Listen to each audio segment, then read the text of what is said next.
అన్నయ్య పక్కరానా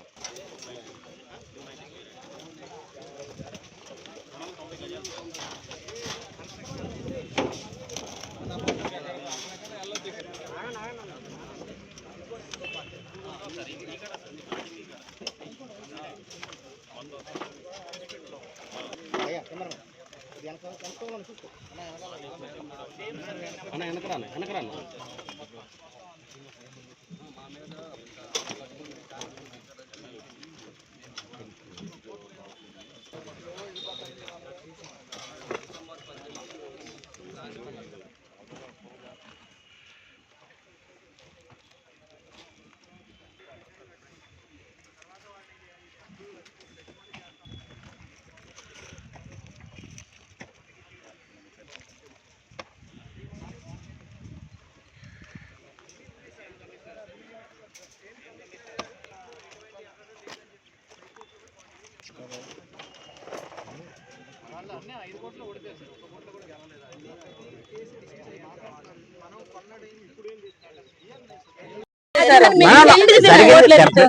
డెఫినెట్ గా జరిగింది తప్పు.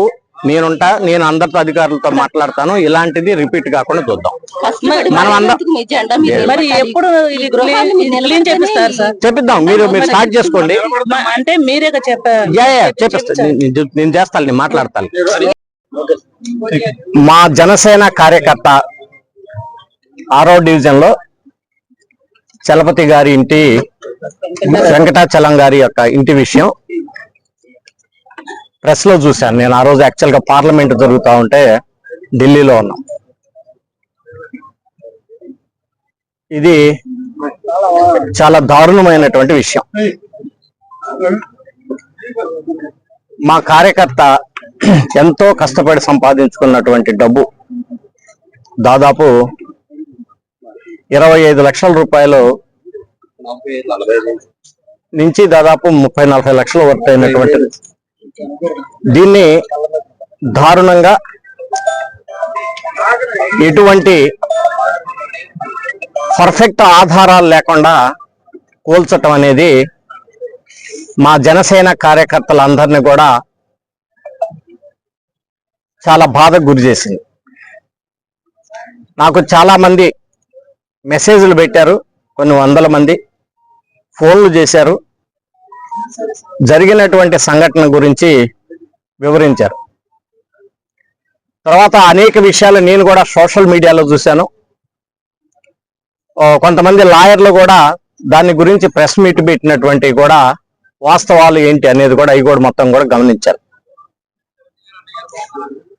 ఇది ఇద్దరు వ్యక్తులు, ప్రైవేటు వ్యక్తుల మధ్య ఉన్నటువంటి వివాదం. ఇదేదో ప్రభుత్వ ఆస్తి కాదు, డిఫెన్స్ కాదు, రైల్వేస్ కాదు. దానికి అధికారులు అంత అత్యుత్సాహంతో అంతమంది పోలీసులను తీసుకొని వచ్చేసి కూలగొట్టాల్సినంత ఆవశ్యకత ఏముందో అర్థం కావట్లేదు. పోనీ ఇది ఒక్క హౌసే మచిలీపట్నంలో అనాథరైజ్డ్గా కట్టారా, లేకపోతే కోర్టు తీర్పు ఇంకా వెయిటింగ్ లో ఉంది కాబట్టి కట్టారా? మిగిలినటువంటి చాలా ఉన్నాయి. ఇదే ఫ్లాట్ లోకి సంబంధించినటువంటి అనేక ఇళ్ళు కూడా కన్స్ట్రక్షన్ జరిగింది. వాళ్ళు అధికారులు కనీసం సెంటరింగ్ వాళ్ళని కూడా కొంత టైం ఇవ్వమని చెప్పేసి అడిగి అది తీసుకుంటామన్నా టైం ఇవ్వకుండా దాన్ని ఆ రకంగా దారుణంగా చేయటం అనేది డెఫినెట్ గా ఒక జనసేన కార్యకర్తగా నేను కూడా చాలా ఈ విషయం మీద ఆవేదన వ్యక్తం చేస్తా ఉన్నాను. అదే రకంగా మా జనసేన జిల్లా వ్యాప్తంగా కూడా కార్యకర్తలు కూడా ఈ విషయంలో చాలా అసంతృప్తిగా ఉన్నారు.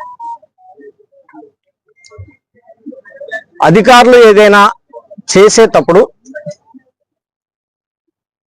పూర్తిగా హౌస్ ఓనర్ తోటి డిస్కస్ చేయాలి, వాళ్ళకి కొంత టైం ఇవ్వాలి,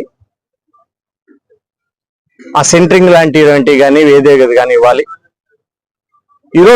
ఈరోజు లోయర్ కోర్టు ఒక రకమైనటువంటి తీర్పు ఇచ్చింది. ఫర్ ఎగ్జాంపుల్ ఏదైనా ఒక ఆస్తి తగాదాలు 1 నెల 2 నెలలు ఆగితే దానికి పై కోర్టు ఇంకొక రకమైనటువంటి తీర్పు ఇస్తుంది. ఇవన్నీ మనం చూస్తూనే ఉన్నాం సొసైటీలో మొత్తం. సో అనవసరంగా దీన్ని ఇలా చేయటం అనేది మాత్రం నేను పూర్తిగా ఖండిస్తా ఉన్నాం. జనసేన కార్యకర్తకి ఎక్కడ అన్యాయం జరిగినా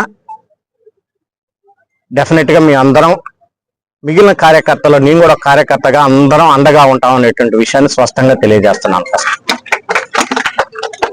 రెండో విషయం, ఏదైతే ఈ కుటుంబానికి జరిగిందో, అన్యాయం జరిగిందో, నేను ఒక పార్లమెంటు సభ్యుడిగానే కాకుండా ఒక జనసేన కార్యకర్తగా పూర్తి బాధ్యత తీసుకొని ఎంత నష్టమైతే జరిగిందో అది నేనే భరాయించి మొత్తం దాన్ని మళ్ళీ కన్స్ట్రక్షన్